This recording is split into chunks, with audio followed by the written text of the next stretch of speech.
Welcome guys sa Delicious TV. Panibagong araw, panibagong menu na naman tayo. So let's go, simulan na natin ang pagluluto.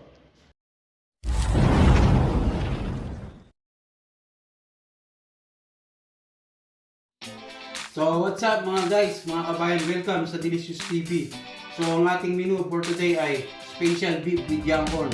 So bakit ko ba sinabing special? Dahil ang gamit natin na beef ay tenderloin beef. So ito ang pinakamalambot na part ng beef. So let's go guys, simulan na natin.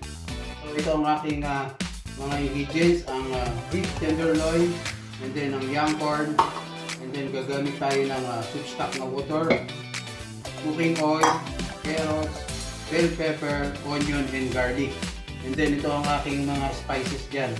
Ang ating honey, and soy sauce, sugar, pepper, barbecue sauce, and oyster sauce. So ayan lang guys ang ating mga ingredients. So let's go.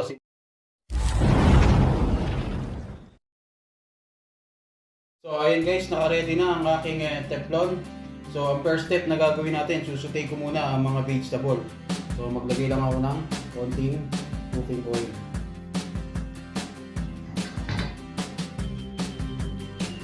Baka i-pre-cook ko muna siya guys. And then, pagka mainit na, saka natin ilalagay ang mga vegetable niya. Medium heat na siya o mainit na guys. So ilagay natin muna ang carrots. Then, saute lang natin. So after natin ma-saute, then lagay natin ang young corn. Then ang ating bell pepper and white onion. Saute lang natin guys.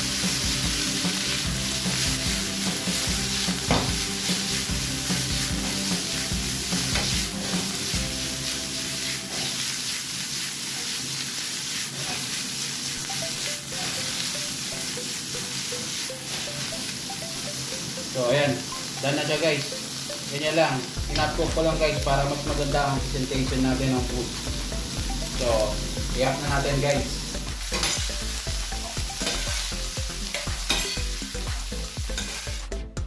So, next step naman na gagawin natin guys, susutay na natin ang beef. So, maglagay lang ulit tayo ng cooking oil. Hintayin natin na mag-heat. So, mabilis lang naman guys maluto ang ating beef. So kaya pinap-cook ko ang mga vegetable niya.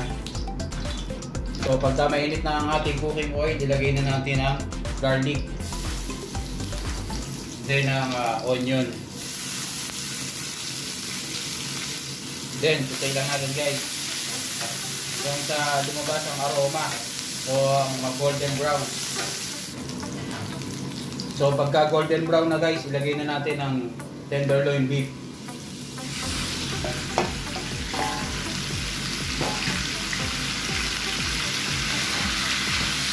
Then, sutay-sutay lang natin guys hanggang mawala ang sauce niya.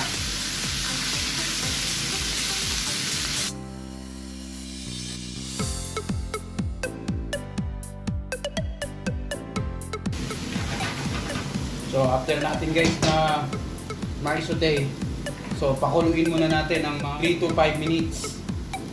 So, palabasin muna natin ang katas niya bago natin timplahan o ilagay ang mga ingredients. So, takpan muna natin.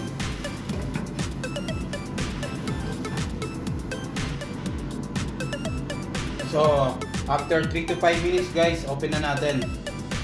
Iwa. So, ayan, lumabas na ang katas ng ating beef. Then, mix lang natin guys. And then, ilagay na natin ang mga ingredients. So, unahin natin ang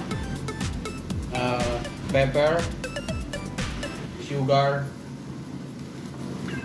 oyster sauce, soy sauce, barbecue sauce. Ayan ang kanyang honey.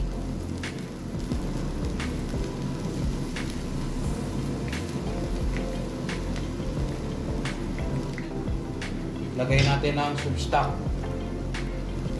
para may sauce siya guys, i-dry. Then mix lang natin.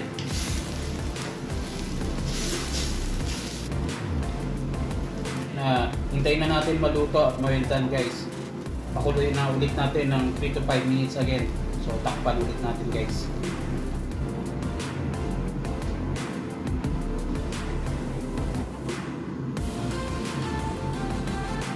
So after ng 3 to 5 minutes guys,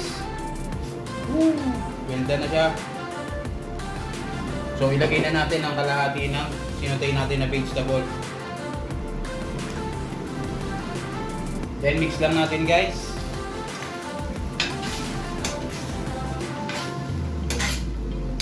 So done ang ating beef with young corn. So off na natin ang fire.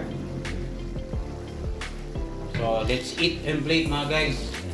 Delicious. Sakto lang guys.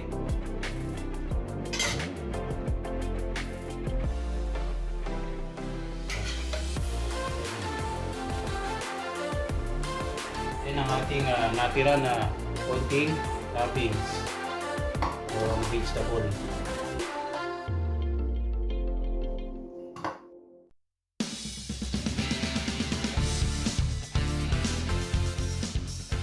So well done ang ating beef with young corn.